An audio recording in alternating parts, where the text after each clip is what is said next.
The Ae clan journal records the date as 1630.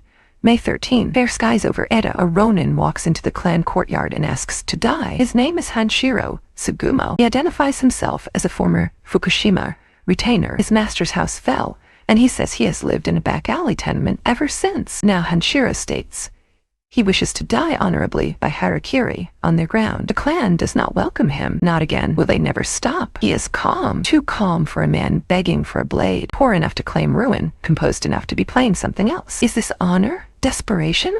Or a reason he is not named yet? The Ae clan does not believe desperate Ronin. To them, a Harakiri request is extortion in ceremonial dress. And with their lord away, they will not allow a stain on his name. That is the rule. Mercy is a liability.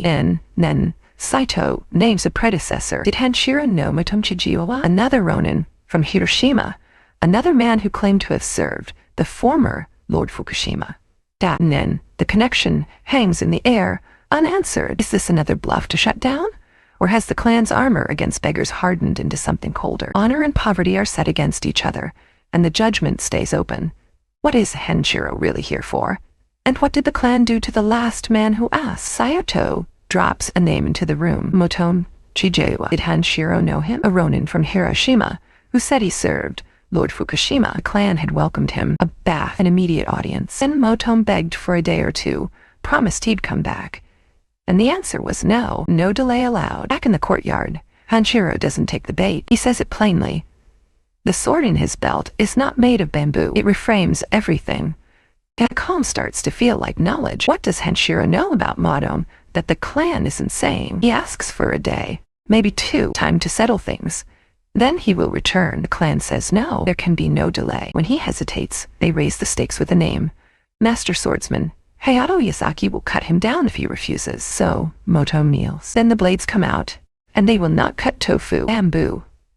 He sold his swords. The clan calls it selling his soul as a samurai. Mercy is gone. They will adhere strictly to the traditional ways. No quick seconds cut. He must tear his bowels open fully before anyone moves. He begs for it to end.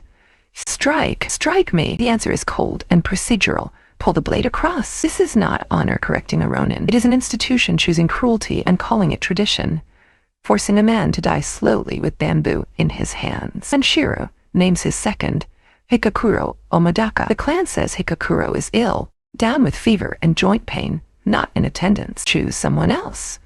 Hanshiro names Hayato Yasaki, again, absent with illness. He names a third, Umenosuke Kalabe. 3 requests, 3 closed doors. Hanshiro calls it what it is.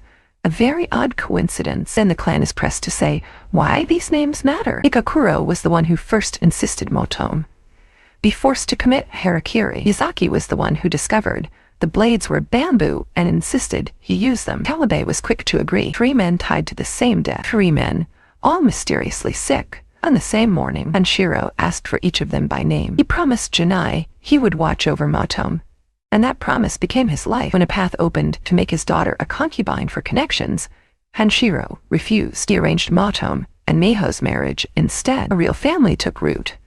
Their son Kingo was born, a name Hanshiro chose himself. Then Miho coughed blood. Motome tried everything to save her, and nothing held. The boy he swore to raise, the daughter he protected, the grandson he named, all of it wasting away in poverty. He could not stop. The man standing in the clan courtyard is not bargaining for coin. He is counting what was taken. Saito cuts him off.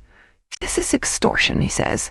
Hanshiro never came here to die, only to squeeze coin from a proud house.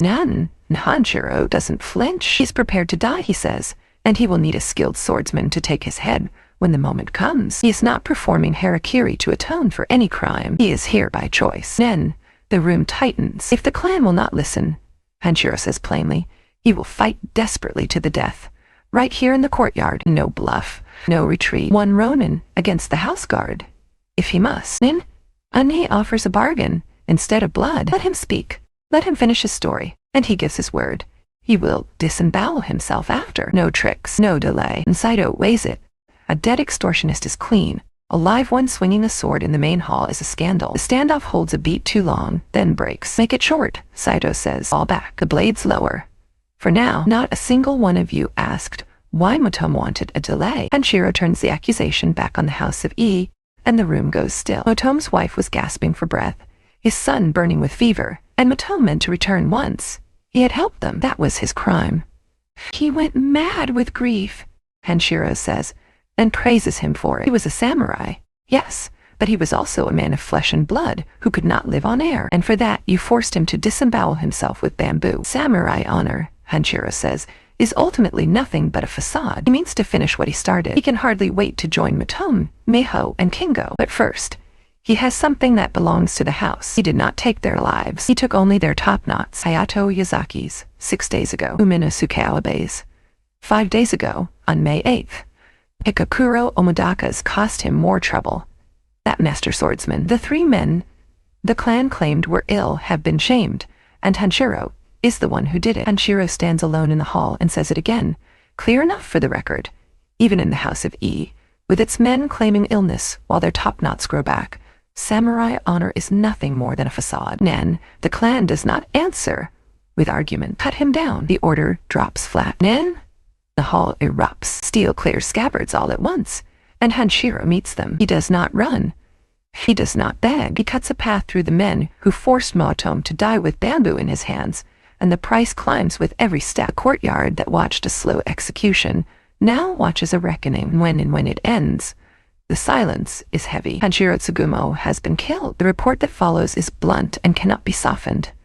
4 dead by name, 8 more seriously wounded. Revenge against entrenched power leaves bodies on both sides. The clan buries the fight in paperwork. The clan record states Hanshiro showed signs of derangement. The clan declares all their men died of illness. No retainer of the House of E could be felled by a half-starved Ronin. Even the culprits are erased. Saito orders Yazaki and Kawabe to commit Harakiri and records them as illness. The official entry clears the clan of any error in its response to Motome. In the end, the sword didn't kill the truth. The record did.